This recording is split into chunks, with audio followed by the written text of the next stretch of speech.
তুমি মেসেজ দিতে দেরি করলে বা মেসেজ সিন করতে দেরি করলে বা ফোন ওয়েটিং এ পেলে, যে মানুষটা হুট করে রেগে যায় সেই মানুষটা তোমাকে ভালোবাসে।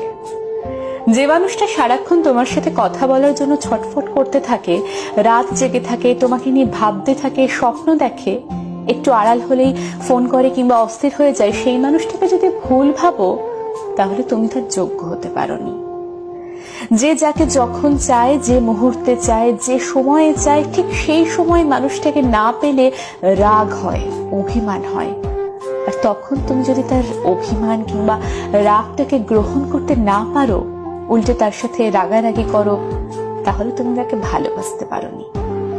তোমার ফেসবুক আইডিতে কে কি কমেন্ট করলো, কে রিয়াক্ট করলো, তুমি কি রিপ্লাই দিলে, তুমি কোথায় কি রিয়াক্ট দিলে, কি কমেন্ট করলে, এসব কিন্তু মানুষ এমনি এমনি নজর রাখে না। কারো মনে একটু জায়গা করে নিতে না পারলে কেউই এসব খেয়াল করে না। নিজের মানুষটাকে কেউই এক মুহূর্তের জন্য হলেও আড়ালে দেখতে চায় না।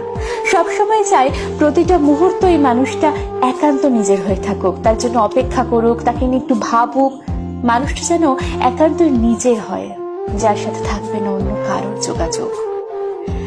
এত মানুষ থাকার পরও কেউ একজন তোমার উপর রাগ অভিমান করে, আর এটা যদি তুমি বুঝতে না পারো কিংবা বুঝেও যদি না বোঝার ভান করে থাকো, তাহলে দেখবে কোন একদিন মানুষটা তোমার উপর রাগ অভিমান করছে না, মানুষটা বদলে গেছে।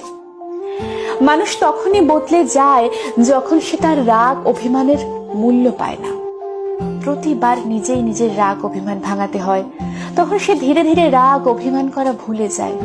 মানুষটা ভিতর থেকে তখন একটু একটু করে মরে যায়। এত মানুষের ভিড়ে কেউ তোমার উপর অধিকার খাটাচ্ছে, তোমাকে চোখে চোখে রাখছে, তোমার ভুল ত্রুটি বলে দিচ্ছে, আর এইসব যদি তোমার বিরক্ত লাগে, তাহলে তুমি তার ভালোবাসা পাওয়ার যোগ্যতা অর্জন করতে পারোনি। তাই নিজের কাছের মানুষটাকে মূল্য দাও, নয়তো দেখবে কোনো একদিন এই বিরক্তিগুলো খুব মিস করবে।